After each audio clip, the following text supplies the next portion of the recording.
اعوذ باللہ من الشیطان الرجیم بسم اللہ الرحمن الرحیم ربنا وبعث فیہم رسولا منہم، اور اے ہمارے پروردگار ہماری اس نسل میں، اب چونکہ ہماری نسل مراد ہے بنی اسماعیل، بنی اسرائیل اسماعیل کی نسل میں سے تو نہیں ہے نا، یہاں دونوں کی نسل سے مراد ہے تو وہ بنی اسماعیل، ہماری اس نسل میں اٹھائی ہو ایک رسول انہی میں سے، باہر کا نہ ہو، کوئی مغایرت کا اجنبیت کا پردہ حائل نہ ہو، وہ کیا کرے؟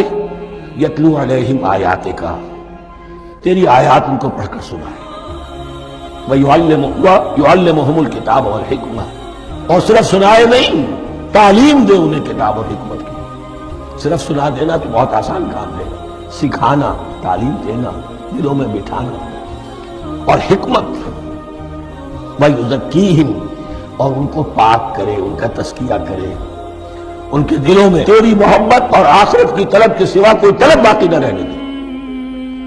اِنَّكَ أَنْتَ الْعَزِيزُ الْحَكِيمُ، یقیناً پروردگار تو ہی ہے زبردست اور کمال حکمت والا۔ وَمَنْ يَرْغَبُ عَنْ مِلَّةِ إِبْرَاهِيمَ إِلَّا مَنْ سَفِهَ نَفْسَهُ، اور ایسا شخص کون سا ہوگا جو ابراہیم کے طریقے سے منہ موڑے؟ یہ رغبت کا لفظ عربی زبان میں دونوں طرف جاتا ہے، رغبہ الہ، کسی شے کی طرف رغبت ہونا، محبت ہونا، میلان ہونا، اور رغبہ عن، کسی شے سے متنفر ہونا، کسی شے سے ابا کرنا، اس کو چھوڑ دینا۔ وَمَنْ يَرْغَبُ عَنْ مِلَّةِ إِبْرَاهِيمَ إِلَّا مَنْ سَفِهَ نَفْسَهُ، سوائے اس کے جس نے اپنے آپ کو حماقت ہی میں مبتلا کرنے کا فیصلہ کر لیا ہو، اور کون ہوگا جو ابراہیم کے طریقے سے منہ موڑے؟ وَلَقَدِ اصْطَفَيْنَاهُ فِي الدُّنْيَا، اور ہم نے تو اسے دنیا میں بھی پسند کر لیا تھا، چن لیا تھا، وَإِنَّهُ فِي الْآخِرَةِ لَمِنَ الصَّالِحِينَ، اور یقیناً آخرت میں بھی وہ ہمارے صالح بندوں میں سے ہوں گے۔ اِذْ قَالَ لَهُ رَبُّهُ أَسْلِمْ قَالَ أَسْلَمْتُ لِرَبِّ الْعَالَمِينَ، جب کہا اس سے اس کے پروردگار نے کہ مانو میرا حکم، اس نے کہا پروردگار قبول ہے تیرا حکم، یہاں تک کہ ذبح کرو بیٹے کو، حاضر۔ یہ آخری امتحان تھا، آخری 100 برس کی عمر میں، 87 برس کی عمر میں دعائیں مانگ مانگ کر بیٹا لیا تھا اسماعیل۔ حضرت سارہ کے ہاں کوئی اولاد نہیں ہوئی تھی، اب وہ 13 برس کا تھا، بازو بن گیا تھا، اور اس وقت ذبح کرنے کا حکم ملا۔ جب بھی کہا ہم نے مانو ہمارا حکم، قال اسلمت لرب العالمین، اللہ تعالی ہمیں بھی توفیق دے کہ اس کی پیروی کریں۔ وَوَصَّىٰ بِهَا إِبْرَاهِيمُ وَبَنِيهِ وَيَعْقُوبُ، اور اسی کی وصیت کی تھی ابراہیم نے بھی اپنے بیٹوں کو اور یعقوب نے بھی۔ یا بنی، وہ کیا تھی نصیحت؟ ہے میرے بیٹو، ان اللہ اصطفیٰ لکم الدین، دیکھو اللہ نے تمہارے لیے دین کو پسند فرما لیا ہے۔ کون سا دین؟ فلا تموتن الا وانتم مسلمون، اور دیکھنا موت نہ آنے پائے مگر فرما برداری کی حالت میں۔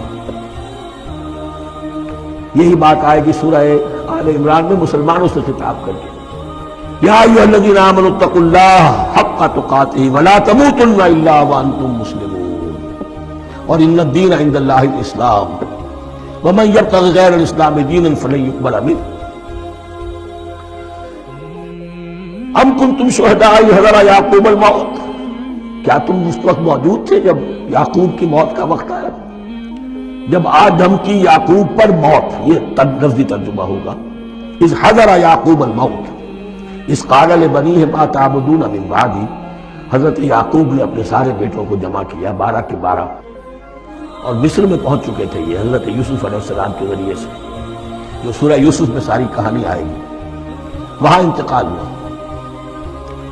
تو انہوں نے اپنے بیٹوں کو جمع کیا، اذ قال لبنیہ ما تعبدون من بعدی، میرے بعد تم کس کی پوجا کرو گے، کس کی پرستش کرو گے؟ یہ بات نہیں تھی کہ انہیں معلوم نہیں تھا، لیکن یہ کہ ایک میثاق، قول و قرار اور پختہ کرنے کے لیے۔ قالوا نعبد الہک و الہ آبائک ابراہیم و اسماعیل و اسحاق، تو کہا کہ ہم پوجیں گے، بندگی کریں گے، پرستش کریں گے آپ کے معبود کی اور آپ کے آبا ابراہیم، اسماعیل اور اسحاق کے معبود کی، اور یہ کوئی مختلف معبود نہیں، الہ واحدہ، وہ تو ایک ہی الہ ہے۔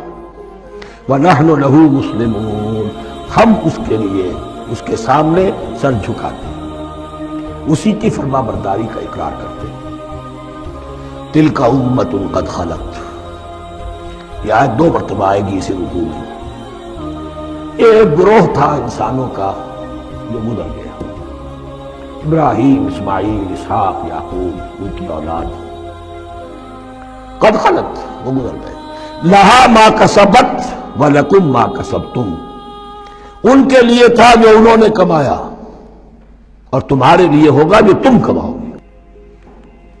یعنی یہاں پدرم سلطان بود کا کوئی مقام نہیں ہے، ہر شخص کے لیے اپنا عمل، اپنا ایمان، اپنی کمائی۔ وَلَا تُسْأَلُونَ عَمَّا كَانُوا يَعْمَلُونَ، تم سے یہ نہیں پوچھا جائے گا کہ وہ کیا کرتے تھے، تم سے پوچھا جائے گا تم کیا کر کے لائے ہو۔ تو راچے ہے پدرم سلطان بود، تو راچے ہے، تم کیا ہو بھائی، تو اپنی بات کرو، باپ تمہارا سلطان تھا ہوگا۔ صدق اللہ العظیم۔